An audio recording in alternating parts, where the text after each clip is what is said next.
y'all ready? Yep. Okay. Well, hello there. Merry Christmas from what is not the North Pole, but I'm here with my friends Will and Andrew from Broadway Theater League. And Will, you said we should do something very special, right? Yes, always. What should we do? So I always used to, and I still do when I can get both my boys together for Christmas, we always read The Night Before Christmas. Oh, one of my favorite stories. Okay, well, maybe we could do that here. I would love to do that. Okay, well, I've got my very special magical Santa bag, and I've got a very special edition of The Night Before Christmas. This is the very original manuscript written by Clement Clarke Moore. All those years ago, he gave me a copy of it one night when I was delivering presents. But I've also got a very special book that I think Andrew might be able to hold and show to the viewers. You're very trusting. This This is the ultimate North Pole Night Before Christmas book. It is. Isn't that really cool? The best part is when you open it up, it literally comes to life. Okay, so we're going to read this, right? So you can open it up to the first page ready. and maybe show it over to the camera over there. Okay. I think He's yeah, new just to like TV. that. There we go. Maybe just prop it right up there and open it up. okay. Prop Ready? it up on the Here we go. on the things. Let's see. We can open it up to the first part. There we go. And then just kind of Oh, hold, wow. hold that right up, set it up on those books, and point it right towards the camera over there. Gotcha. Like that. I think that'll work. Lovely. Okay. So here we go. I'm going to read from the original scroll. Everybody, listening ears on. Very quiet. 'Twas the night before Christmas. A visit from St. Nicholas by Clement Clarke Moore. 'Twas the night before Christmas, when all through the house not a creature was stirring, not even a mouse. The stockings were hung by the chimney with care, in hopes that St. Nicholas soon would be there. The children were nestled all snug in their beds, while visions of sugar plums danced in their heads. Mama in her kerchief and I in my cap had just settled down for a long winter's nap. When out on the lawn there arose such a clatter, I sprang from the bed to see what was the matter. Away to the window I flew like a flash, tore open the shutters, and threw up the sash.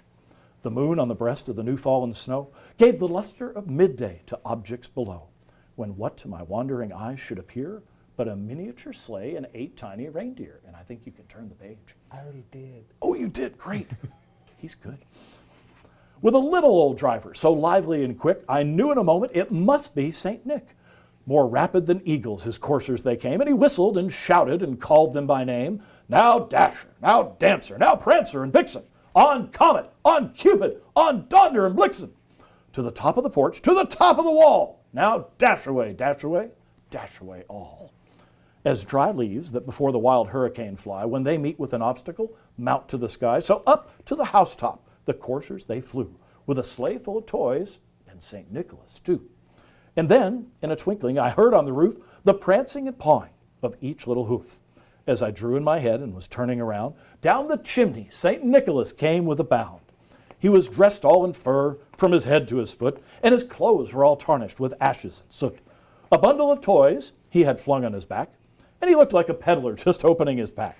His eyes, how they twinkled, his dimples, how merry, his cheeks were like roses, his nose like a cherry. His droll little mouth was drawn up like a bow, and the beard of his chin, it was white as the snow. The stump of a pipe he held tight in his teeth, and the smoke, it encircled his head like a wreath. He had a broad face and a little round belly that shook when he laughed, like a bowl full of jelly. He was chubby and plump, a right jolly old elf, and I laughed when I saw him, in spite of myself. A wink of his eye and a twist of his head soon gave me to know I had nothing to dread. He spoke not a word, but went straight to his work and filled all the stockings, and then turned with a jerk. And laying his finger aside of his nose, and giving a nod, up the chimney he rose. He sprang to his sleigh, and to his team gave a whistle, and away they all flew, like the down of a thistle. But I heard him exclaim as he drove out of sight, "Merry Christmas to all, and to all a good night." Wow. So there you go. A wonderful rendition of a wonderful story. I love that you read this to your boys. Thank you, Andrew. You did a wonderful job page time. I still read to love my you, boys, Santa. and they're in their 20s. You're never too old for the You night are never before too Christmas. old for The Night Before Christmas. Absolutely. Well, thank you, Santa. You're very welcome. I hope everyone out there has a very Merry Christmas time, and I hope you really enjoy your friends, your relatives, and spread a little goodwill among men. Merry Christmas, Santa. Merry Christmas, Andrew. Merry Will. Christmas.